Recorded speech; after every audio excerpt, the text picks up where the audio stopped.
Hi, thank you for your interest in this research presentation video. For this study, we have explored that space between the digital world and the real world.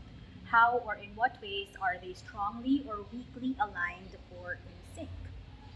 To be more precise, we have narrowed down what we're attempting to measure to social media platforms such as Facebook, TikTok, or Instagram, and the identity or self representation and real life or situations of its users.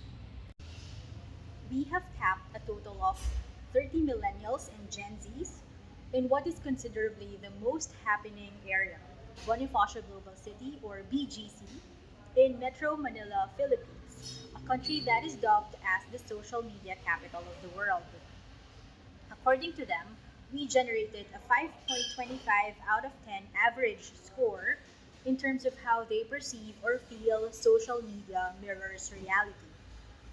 Social media platforms only reflect 5.25 out of 10 reality score by the users who make it up. With most things being digitalized these days, is that a good enough score? Is it worth trying to close the gap and use the powerful platform that is social media to more accurately reflect reality? Here is what some of our participants had to say. Close to impossible kasi Talaga, bakit? yeah, kasi parang hindi mo madidiktan yung tao kung paano siya mag-isip or kung anong ipo-post siya on social media. So, Pero go both ways eh. May possibility na tama yung sinasabi, may possibility na they're hiding something with those platforms eh. Kumbaga, if they want to be this way, parang yun yung ipopost sila. Wala namang makakasabi kung tama yung pinopost sila. Diba? So, it could go both ways. Kaya for me, 5. Yung reality ng platform. Actually, you have a? I'm from a tech background. Okay, actually, so okay. we both are. Okay, So yan, okay. from a developer's perspective, Okay. it's not possible. You can't It's not do that possible. because it's always up to the user on how they use software. Basically, it's a applications. cultural thing. Yeah, It's a tech cultural culture. thing. When it comes to tech, everything's there. It's all just tools. Like But, okay. It's all tools. Like it depends on the person use of the tool. And how. I think it's possible. It really boils down to people, and I don't think people like to. Even Exactly how humans operate. Yeah. So I don't know. I guess it's kind of biologically impossible. ganon. So, yan from tech Possibly. people. Like, kasi there's really nothing tech can do Yeah. in terms of the human aspect. Yeah. Kasi tech is neutral. Yeah. It's basically It's just a tool. It's just tools. It's just Yeah. a hammer. If you leave the hammer alone, it's not gonna do anything. Yeah, you can use the hammer to build things, or you can use the hammer to destroy things. It's really up to the user. Yeah. But let's say, when it comes to The moderations and modification, I would say, will also center around an overs an overseer group of people. So it always goes back to people. It's just gonna be a Okay, different okay, I see. moderators and users. Right. Using social media, you get to have freedom with what you can do with it, and it's a matter of really responsibility with what Okay. you post. Before we take a deep dive, let's center in first on that space between the digital world, that is social media, and the real world of its users. So that gap, the space that is the hole at the center of the donut, if you will. So what comprises the digital gap? That 4.75 out of 10 balance in the rating score. Hindi po lahat ng nasa social media ito to. Meron po nasa likod na kung ano man. Kasi kung... So half lang. Opo. Okay. Kasi, Para pong iceberg, nasa ilalim po nakikita nyo lang po yan kasi yun yung lang po yung nakapost or something. Okay. Tapos yung nasa ilalim po hindi na po natin alam. Sila lang yung nagpost lang po na Hindi talaga lahat ng information na papakita or na-provide sa social. kasi ano yung wini-withhold ng mga tao or Yes, ng meron- gumagamit or... Para lang sa akin, may mga information na nafi-filter. Okay. Na fini-filter. May mga information lang silang napipili na dun inaano nila sa social media, but hindi talaga lang. Bakit kaya? Oh, okay. Siyempre, may kanya-kanya tayong reason kung bakit. And feeling ko, pag binigay nila lahat ng information na mag-mirror sa isang ano, siyempre, makakatanggap yun ng iba't ibang opinion. Siguro, pinaprovide lang nila yung information kung saan makakakuha ng magandang comments or opinions sa ibang tao. Kasi, depende sa tao. Yung iba kasi, sa social media lang yung ano nila. Tapos sa totoong buhay, iba yung ano nila. Halimbawa, depressed talaga sila sa social media, masaya, ganyan. So pinapakita masaya lang, ganyan. Pero depressed talaga sila, pwede Sa ganun. totoong buhay. Tapos, iba yung nararamdaman nila sa totoo. Iba yung nararamdaman nila sa napapakita. Yung mga inaano kasi ng mga tao sa social media is kung ano yung gusto nilang makita ng iba. And not really kung ano yung... Pero hindi ko naman din kasi siya masabi na hindi yun yung tao. Parang may part pa din siya na parang ako, personality ko pa rin naman to. Pero not entirely true or parang may filter ba. So parang gano'n pa rin. Tapos parang nakita mo ba pa rin naman yung way of living niya tulad dun sa mga social media posts niya.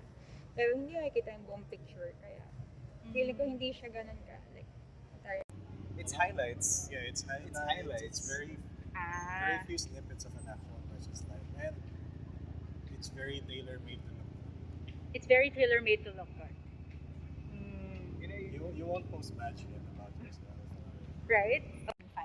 Kasi po, minsan iba po yung pagkaka-portray ng tao sa digital world sa in the real Okay. world. Kasi po, katulad, siguro sa sarili ko po kasi, iba po yung pagkaka-portray ko sa ibang tao kasi hindi naman po nila ako kilala.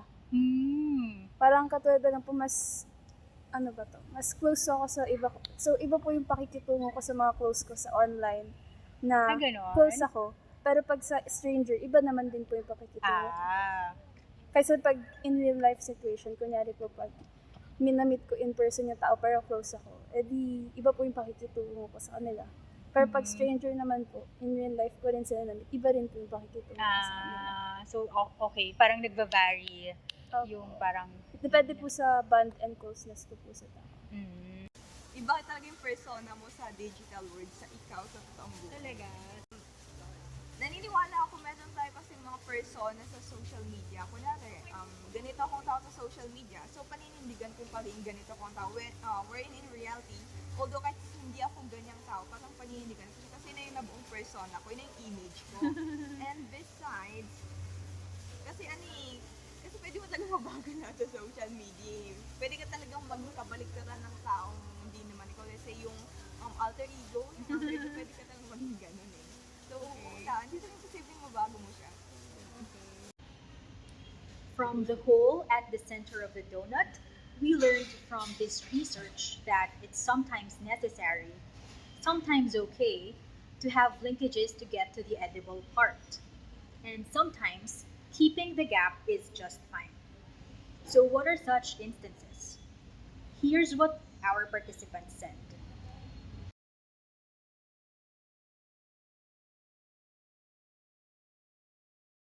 Sa social media, magbe-base tayo kung ano yung nakikita natin sa like sa mga photos, sa mga ganyan.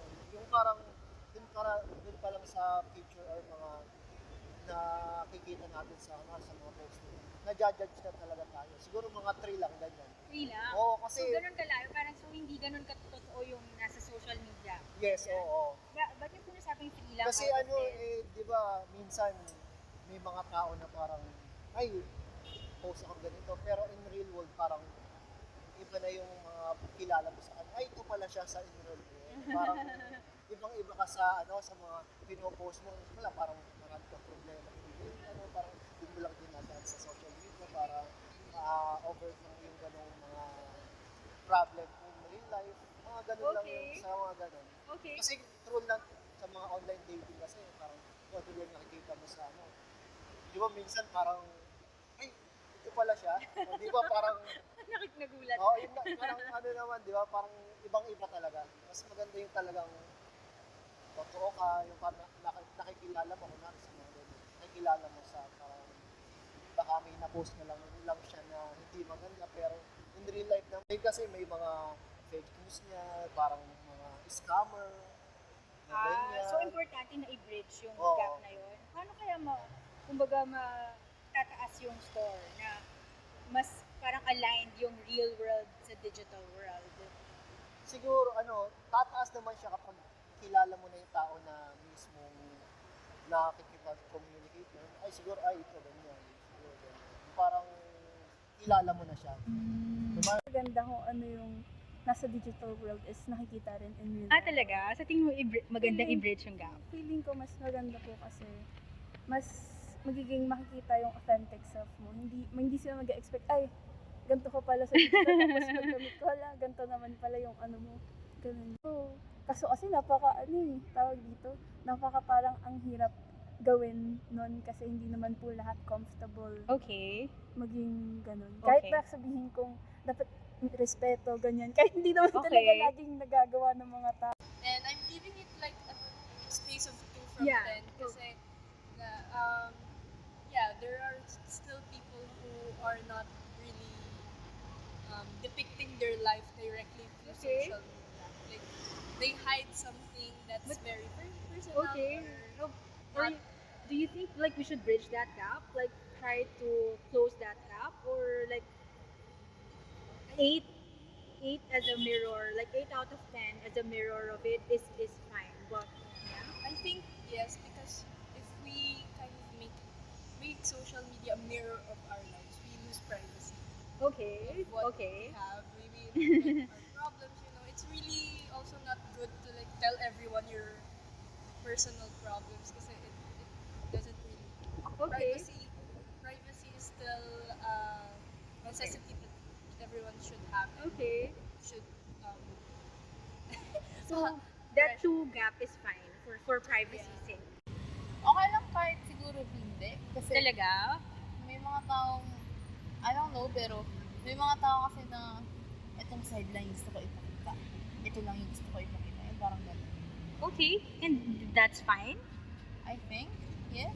Bakit?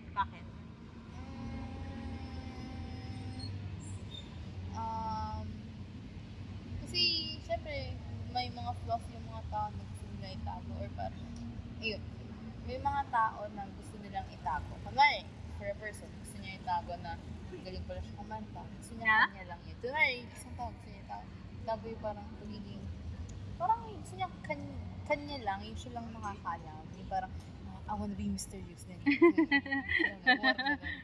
Okay. And we respect that. Yes.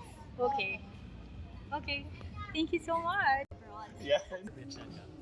You don't think you'll I don't reach think it? it ever builds. Okay, why? I mean, the way things are, the way standards are made in the country, I don't see that ever happening. There's like in the Philippines, especially in the Philippine context, there's a standard of everything, beauty, the perfect life, the perfect family life. There are standards, and if you do not conform to that, you're always gonna be an outlier. And to conform, And to bridge that gap to would bridge mean that like gap, to you mean would have to to pretend. conform. Okay. But you have no choice but to. I see. And then you're not being authentic. Now let's look at the donut, the part that we can eat. Let's go through the context behind the 5.25 average rating score. So what comprises social media activities which our participants perceive are reflections of reality. But first, here are the different layers of emotional attachment that users extend when utilizing and engaging in social media platforms. At the bottom is underexpressive. So here, this is when users have less activities in general, less posts, less comments, less shares. Then there are more interactions with his or her network in the physical world. In the middle is surface balanced, pretty self-explanatory. And brimming at the top is overexpressive, more vocal and active in the digital space than in physical world interactions. Maybe there is no single point to permanently categorize and assign each user. Maybe it varies from time to time or depending on circumstance. Anyway, before we delve into the sort of engagements and interactions that make up users' social media life, let us bear in mind the research finding that there are two perspectives to consider when other users react or comment on someone else's post. Some users tend to react by someone else's actions as displayed in the platform, with or without consideration of the person's background or underlying drivers of behaviors or motivations. And some users tend to react by interpretations or misinterpretations on posts or comments as grounded from their own experiences or beliefs. Sometimes one shares a personal post for no implicated intention, but which others interpret as grounded from their own experiences. People who are posting any pictures or comments online, there are times na judgmental yung people, even they don't know the person personally. Siguro isa na rin yung sa pag-share ng life natin sa social media. For example na lang, yung may ibang tao kasi na sinishare nila yung mga small accomplishment nila, yung small wins nila sa life, and yet nakakatanggap pa rin sila ng criticism sa ibang tao. Like, hindi naman lahat ng tao ma-interpret yung kung ano yung kung ano pinapakita mo sa social media as good. So, may masasabi pa rin talaga. Thinking about politics. Okay. It's yung politics, maraming iba-iba Wako tayong dito, opinion. Yeah, sure. Para sa akin, iba-iba yung opinion. Iba-iba yung opinion ng tao, ganyan. Iba-iba yung iba-iba yung mga opinion ng mga tao, yung mga pinaniniwalaan nila, yung mga pinanggagalingan nila, yung mga na-experience nila. Mm-hmm. So, if yung isang tao hindi niya na-experience yun, i-judge niyo yun kasi hindi yun yung galing sa culture niya. Yun yung feeling. Mga cryptic posts. Cryptic posts?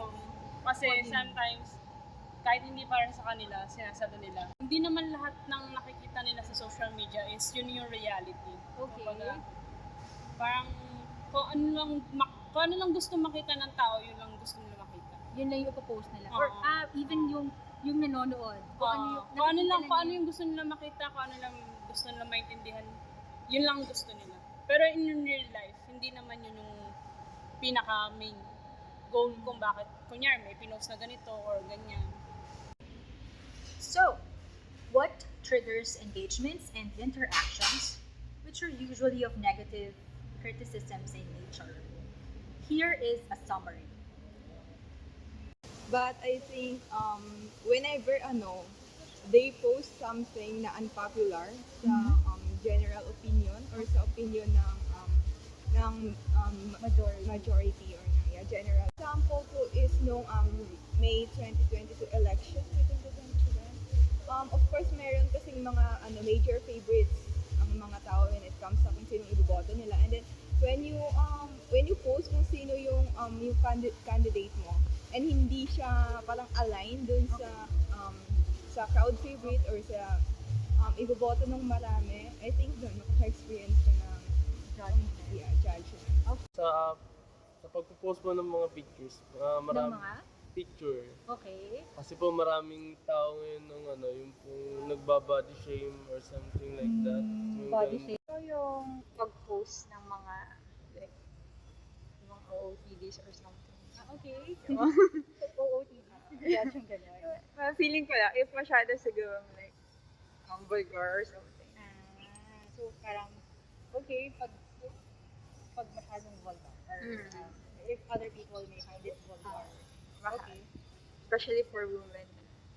Kapag magpo-post ka ng pictures na naka two-piece, ganun. Yung iba kasi masyadong judgmental. For me lang, yun kasi yung napapansin ko. Okay. Kaya magpo-post ka kasama yung boyfriend mo. Kasi nga, yung mga, hindi naman inaano yung mga may age na. Pag madalas kasi may Facebook sila. Tapos magko-comment sila, ano ba yan, bata pa, gano'n, meron ng or bakit kailangan mag two-piece, gano'n. Like example, if you dress up like an influencer or if your things are branded. Okay. Yeah, something like that. I think most of the Gen Zs are very, what do you call that? Like they're very insensitive, or I can't think of other terms, but very sensitive of the brands they wear. So, like, some people can be judged if, like, the brand is not, not it's cool not enough. luxury or yeah. Okay. Or sometimes Gen Z? based on what they also wear. I guess to add to the visual part, it's also numbers. Sometimes you get based on the number of followers that you have. People treat you differently. Okay. Yeah. Like, the more followers The more you followers have, you have, the more people interact with you. taking cue from that last participant's response, we can note that activities in the digital world have effects on users, which can be carried over in living out in the real or physical world. Here are some impacts of social media interactions in the physical world on the downside and some upsides too, personally and in relation to how one relates to his or her wider social environment. Nakakatulong nakakatulong yung opinion ng isang tao. Especially lalo na pag yung opinion nila is constructive criticism. Na yung aim nun na para mapabuti ka, maging better, at maayos mo kung ano yung kailangan mong ayusin sa sarili mo. And naapektuhan naman nun siguro, depende na lang sa kung ano yung purpose ng isang tao. Lalo na kung paano niya dineliver yung comment or opinion niya sa'yo. Bumababa yung self-esteem ng tao. Then, minsan nag-goes to suicidal thoughts. Gano'n, suicidal thought. Some also seek for mental help because they become depressed. Oh, I see. Yeah, and then they become very conscious of what people think. Okay. Me, yes. Kasi somehow nakaka-affect siya sa confidence ng tao eh. So, pag na-less yung confidence mo, parang mas lessen yung chance or ililimit mo sarili mo to explore things. Actually, cancel culture, na parang kahit hindi naman siya. May parang, I mean, parang dinidismiss na nila yung capability ng tao na to parang learn. So, parang, pag once kasi parang na-judge na siya or parang once na na-cancel na siya ng once, parang yung mga tao paulit-ulit na i-brought up yung topic na yun. Kahit na like, meron na siyang parang sense of improvement. Masira siya sa tao, gano'n. Okay. Masira siya sa mga tao na kakilala niya or something na yun lang. Parang impact sa nila, sa family nila kasi syempre marami nakakita. So social media nga. So marami nakakita ng mga lumabas sa kanila, nabasa nun. Parang yun, isa na rin yun sa nakakasira ng parang sabihin natin pag depende po yan sa pag-accept ng tao. For example po kapag in a bad way, parang take it against us po nila. Pero I mean, if you apply it on social media, most likely you will apply it in real life. So whoever you may encounter, if you have different political views, you have a bias immediately. Like in the first place, you have a bias. Oh, this person supporting this group. So you tend to like not talk as much as That's- possible to this person? Not me. I'm just saying For other people are people. like that. Yes. Yes, I cannot be friends with you like that. Okay. So like relationships in real life become affected in that Yeah, way. it will affect. Seeing how Yeah, others' it will. political views are. Mhm. Okay. Yung iba siguro hindi na uli gagawin yung ganun. So yung iba ay hindi nagagawin yun. Okay. Parang mas magiging lesson learned na lang sa kanila. Okay, mas nagiging open yung perspective mo sa mga ibang bagay. Tapos nakikita mo rin yung perspective ng ibang tao. Mas naging open ka. Because it makes people talk and talk about things that they don't talk casually with other people. They get to discuss what kind of attitude that was and how they can reassess themselves Okay. in that situation. So I think that's the positive thing with that. But in that There you have it. Hope this study contributes to a better understanding of digital physical world dynamics as far as social media platforms are concerned, with some impacts it may have on users, and offer proper insights to bring about the necessary next steps for an improved cyber world. See you next time.